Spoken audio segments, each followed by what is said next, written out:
Okay. All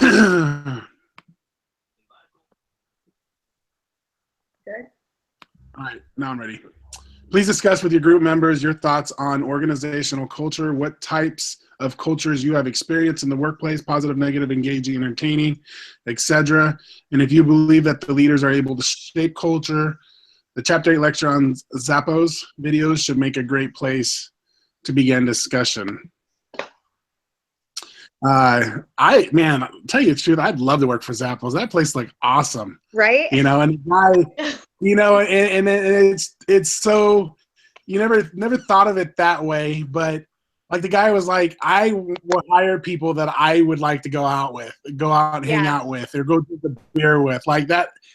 How perfect would that be to work with all your friends, or somebody that you're that relatable, where, like the people were saying in the video, like, they actually wake up and look forward to going to work. And I like my job, but I don't necessarily wake up to go to work. I'd rather stay home. But these guys are literally waking up excited to go. How awesome would that be? You know what I'm saying? So Yeah. absolutely, that guy created culture. He thought outside the box. He pretty much was like, anybody can go online and sell shoes, but he created a different atmosphere that is thriving, to a point where I thought I saw like $880 million or something like that. He sold it to Amazon, Zappos.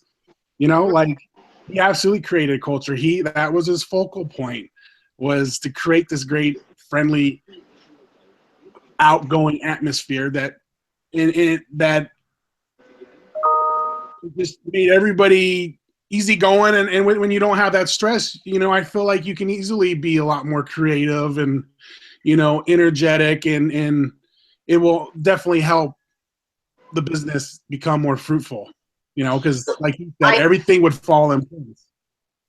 Yeah, I agree. I don't know if any of you guys are actually Zappos customers, but I have used them for many years, and there's been a couple times I've had to call customer service on something with a shipment, and you can tell like their culture is all about customer service. They're happy there. Are all you guys from California? Because like it's kind of like going to In-N-Out. You just see everyone that's happy, and you see like they just want to make their customers happy too. You just feel that, and that is all about culture and leadership. Developing that type of culture, those type of employees that are not only happy where they work, but they want their customers to be just as happy. So I love that. I love that concept. I love that leaders today are embracing that a little bit more so than just what's the bottom line, what are profits, and how can we get more out of our customer. It's something deeper now. Well, and I thought it was interesting that they talked about culture equaling the brand. So talking about, that it wasn't just the culture of the company and then there was the company. It was all encompassing to represent the brand itself.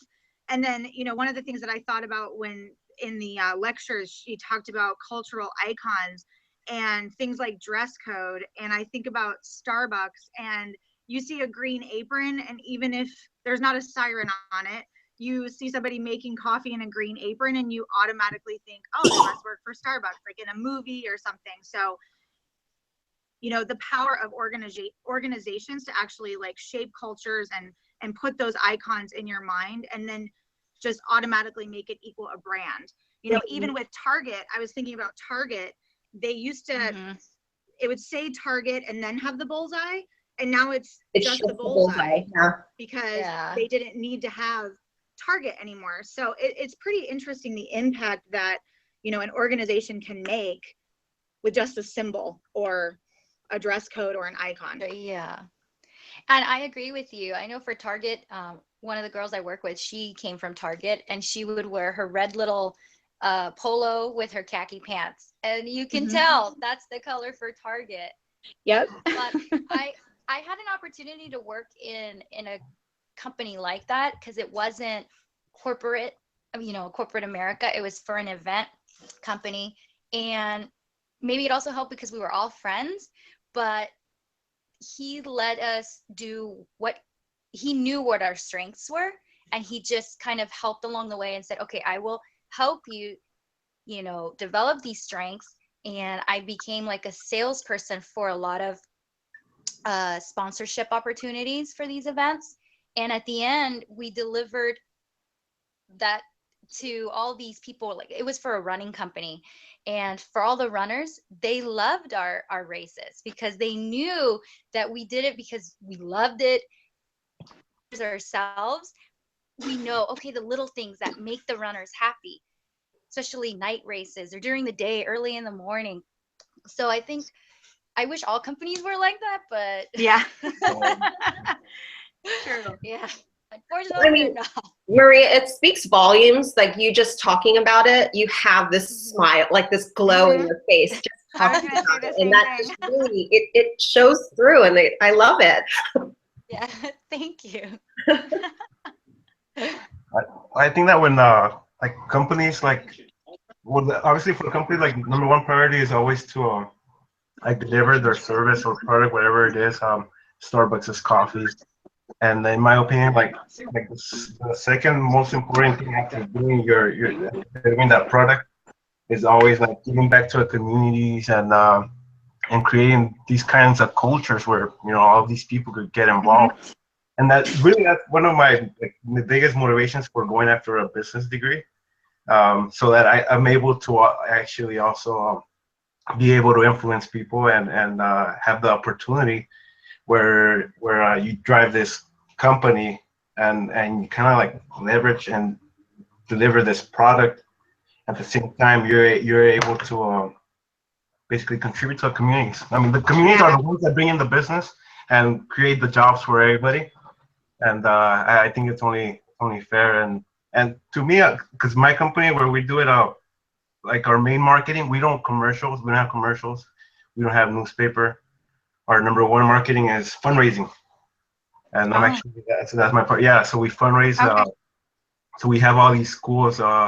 Anyway, American Cancer Society, and in my opinion, that's when companies do that. It's great, and it's one of the things I also always look forward to, being able to help out all these organizations. And That's Yeah. awesome. yeah, I don't know if you guys read this book, but I was it was given to me, and it's called People Over Profit, and it's really interesting. A lot of corporate America companies don't make it because they're not into their own like people, the people that actually shop, Mhm. you know, Xerox, paper, printers, They're and stuff. disconnected. They don't, yeah, and they don't give back to the community. And that's what got me thinking, because I shop at all these places where I feel like my money's going to go to donate to animals, to, you know, my shoes will go and, you know, there's a running store out here in Torrance where every shoe you donate back, they give it to someone in Africa. You know, that's awesome. eyeglasses. Cool. So it's something that you started thinking, and I'm like, wow, no wonder I really like that you know, that retail shop or something. And Starbucks is really great with that too. If you didn't like your coffee, you give it back to them, and then they'll make you a new one. Right. Yeah. You know, they're there for you, and they make you feel like, oh wow, you're valued. You spend so much money there, so you get something in return. I bought that cup for $40. And for the whole month of January, I got free coffee. Yeah, no, that's good. That felt great for me. Well, and that makes me Value. feel good as a partner, knowing that we're doing it right. So even on the other coast. So I'm glad. Well, I think companies almost have to do that now, because I mean, just like the video Zappos was saying, that you could buy shoes just about anywhere. You have to find ways to distinguish yourself, and philanthropy work is one that people will pay attention to. You know, Yeah. so if like here in California, in Northern California, it's really liberal, and people are really are not okay with big corporations. They are a lot pushed to stay local, you know, so to keep the mom and pop stores around, and you know, keep, as you know, Walmart has a reputation for not treating employees well. A lot of them still are on welfare or don't have any medical expenses and stuff like that. So here they really you'll see signs, stay local, you know, when you're driving down the freeways and stuff, you'll see that. They're pushing to shop Sonoma County and whatnot. Also, I had an experience, and I worked for a company. I was a manager, and it was the most god-awful experience I ever had in my life. It was just culturally, I mean, verbally, they would say, oh, we're a team, and you know, we want to keep it a fun, going atmospheres. And I've never been to prison. I have family members that have been there, and they tell me about it, but this thing was just out of control. I mean, you could see from my store director's demeanor to her supervisor's demeanor, they were always in bad moods. Anytime anything would go wrong, she would lose her mind. She would belittle employees, belittle, and she, you know, and she talked negatively, never anything positive. Even if somebody would go above and beyond, she would find something to nitpick. But you would see that happening to her out in the aisles from her supervisor. So it was just a bad situation, period. And it was so hard. If anybody called in sick, you were SOL, because essentially nobody would come in. You know, people were doing it obviously just because they didn't have any other options, or, you know, I mean, I was working there when we were kind of going through a recession too, so people were hanging on to the jobs they had regardless. Oh yeah. Having a income period is better than not having any, right? So, you know, I luckily was able to get out of there, but the first time I had to deal with her firsthand and she lost it on me, I was like, yeah, no, I'm not cool with that. Like, I have no problem being reprimanded. You know, if I do something wrong, absolutely. I want to learn.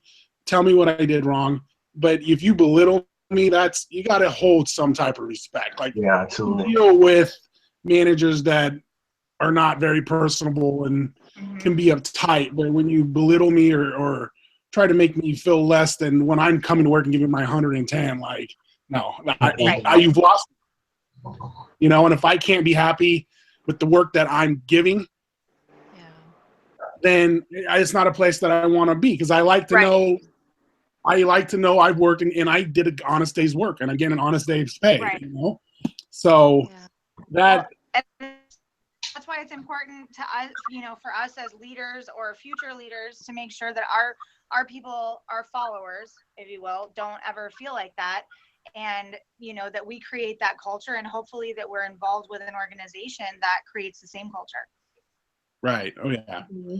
So I messed up again. My bad. I didn't record, but I'm about to hit 10 minutes. Yeah, I know. Please don't belittle me. So I'm thinking we started like. Wait. I know. I had one job and I failed. My bad. I really. I don't know what I was thinking. No, I recorded. I recorded. I didn't do the timer. Oh no. So we started at 10 minutes. I think we were probably 2 minutes in when I started it. I was debating whether or not to say anything, but then I started feeling guilty. So that's all right. I think we're good. So I think we're done. I think we're good. I think we'll fall in. Okay. I'm sorry. I promise to do better. All right, guys. Okay. Well, we'll see you next week. And Maria or Priscilla, if you need help, shoot me a message and I could try to jump on with you. Or okay, definitely. Thank you. All right, guys. We'll talk to you later. All right.